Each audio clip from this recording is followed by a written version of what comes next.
Have you ever met someone in their 70s or 80s who seems to defy time itself? Their eyes twinkle with a quiet fire, their laughter carries the weight of wisdom, and they move through life with a purpose that makes you pause.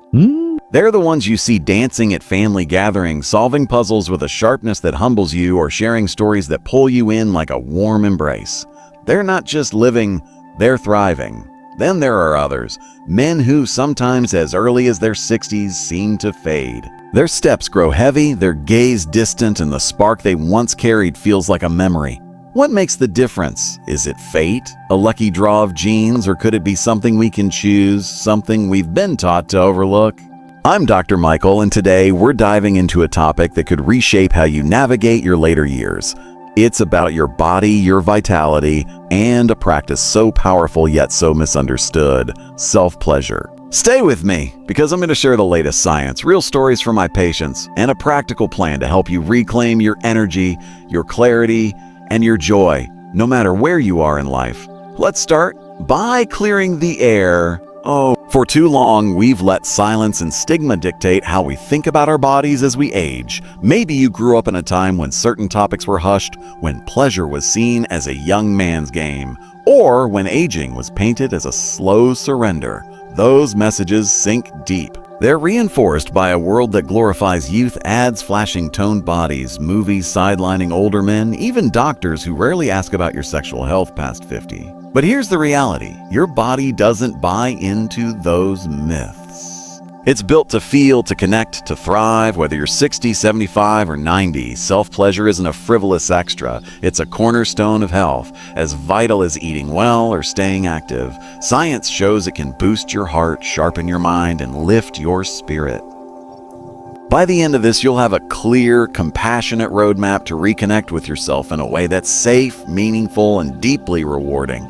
As a physician with over 30 years in practice, I've seen the contrast up close. I've met men in their late 70s who radiate life. Hey, they're out there hiking with their grandkids, tinkering in workshops, or leading book clubs with a passion that's contagious. Take George, a 78-year-old patient who came to me still coaching his grandson's soccer team. His secret? He never stopped engaging with his body or his curiosity. Then there are others who walk into my office feeling like shadows of themselves. They're tired, foggy, disconnected, not because age demands it, but because they've bought into the lie that vitality has an expiration date. I remember Tom, 67, a retired teacher who told me, "Doc, I feel like I'm just waiting out the clock." We worked together, and within months he was back to gardening, laughing with friends, even planning a road trip. What shifted? He rediscovered a part of himself he'd been taught to ignore. That's the power we're tapping into today. So, why does self-pleasure matter so much? Let's break it down with biology. When you engage in sexual activity, solo or with a partner, your body springs into action. It's like flipping a switch that lights up every system. First, there's a hormonal surge. Testosterone rises, supporting muscle strength, bone density, and energy levels, all critical for staying mobile and independent. Oxytocin, often called the bonding hormone, floods your system, calming nerves and fostering a sense of peace that lingers long after. Endorphins, your body's natural painkillers, ease everything from joint aches to the tension of a restless night. A 2018 study from the University of Norway followed men aged 55 to 85 and found those who stayed sexually active reported lower rates of anxiety and better sleep quality. That's your body working its magic, rewarding you for staying connected. The benefits go deeper. Step 1 is creating your space. Find a spot where you feel secure: your bedroom, a quiet den, anywhere you can close the door. Make it yours. Dim the lights. Add a soft blanket, stack pillows for comfort. Invest in a lubricant. Water-based is gentle, especially for older skin. Warm a small amount in your hands. Take a deep breath and settle in. This isn't about performing. It's about giving yourself permission to be present. No expectations, no hurry, just you showing up for your body. Step 2 is rediscovery. Before you jump to intimate touch, explore your body like it's a new landscape. Run your hands over your shoulders, chest, thighs, or wrists. Notice what feels awake, what sparks a response. Maybe your forearms tingle under a light stroke, or your lower back relaxes when you press gently. Your body's changed, new aches, new strengths, and that's not a flaw. It's a story written in skin and bone. Let go of what you think this should be and lean into what is. If old habits or doubts creep in, am I doing this right? Pause and refocus. This step is about curiosity, about meeting yourself without judgment. There's no finish line here, only the act of listening to your body's quiet signals.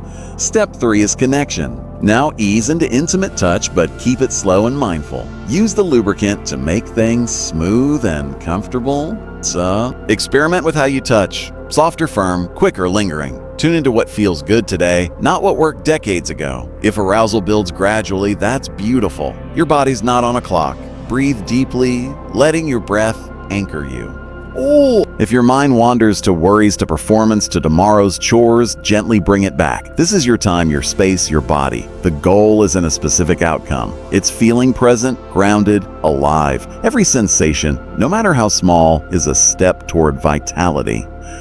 Step 4 is exploration, where we dive deeper with 3 specific techniques to enrich the experience. First, try the gentle tide technique. Cup your hand loosely around your penis, moving up and down with a soft, steady rhythm. Think of it like waves lapping at the shore. Calm, unhurried. Notice the warmth, the texture, what makes your body hum. Second, use the crown focus technique. With your fingers, trace small circles around the head of your penis, where nerves are most sensitive. Go slow, vary the pressure, and see what resonates. It's not about intensity, it's about precision and patience. Third, try the root anchor technique. Massage the base of your penis or the area just behind your scrotum with gentle circular motions. This boosts blood flow and strengthens pelvic muscles, grounding the experience. Don't chase a peak. Let each touch be an invitation to feel. Step 5 is integration. When you're done, pause. Lie back, close your eyes, and breathe deeply. Feel the warmth in your hands, the looseness in your limbs, the quiet energy in your core. Ask yourself, what's different? Maybe you're calmer, lighter, or just more aware of yourself. There's no right answer, just the act of noticing. If you're up for it, jot down a thought, a felt relaxed today, or the crown focus was new. Over time, these notes become a quiet record of your commitment, proof you're investing in your health. This isn't about chasing youth or meeting some standard. It's about embracing the man you are now, strong, wise, and still full of life. How do you make this a habit? Start small, 15 to 20 minutes, twice a week. Week 1, focus on steps 1 and 2, creating your space and rediscovering your body. Get comfortable with the quiet, the act of being kind to yourself. Week 2, add step 3, exploring connection. Notice how your body responds without judging it. By week 3, weave in all 5 steps, letting sessions stretch to 30 or 40 minutes if it feels right.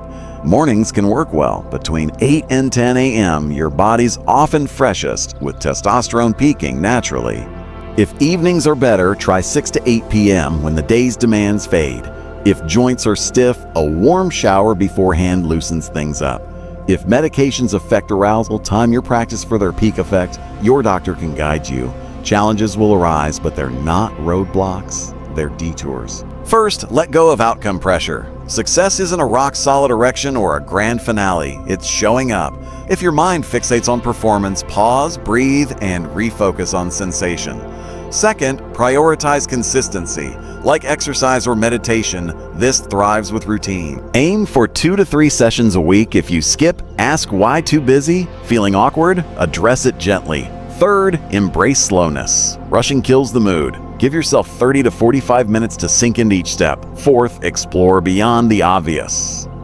Your whole body's alive. Stroke your thighs, knead your shoulders, find what sparks joy. Fifth, face shame directly. If it creeps in, counter it with truth. This boosts your heart, eases stress, keeps you sharp. Write those benefits down and read them when doubt strikes. This practice isn't about chasing some idealized past. It's about meeting yourself where you are, aches, wisdom, and all. I had a patient, Henry, 72, who thought his spark was gone. Arthritis and grief had worn him down. We talked about small steps, using pillows for comfort, focusing on touch over results. A year later, he was walking his neighborhood, chatting with friends, even sketching again. I didn't know I could feel this good, he told me. That's what's possible when you reconnect.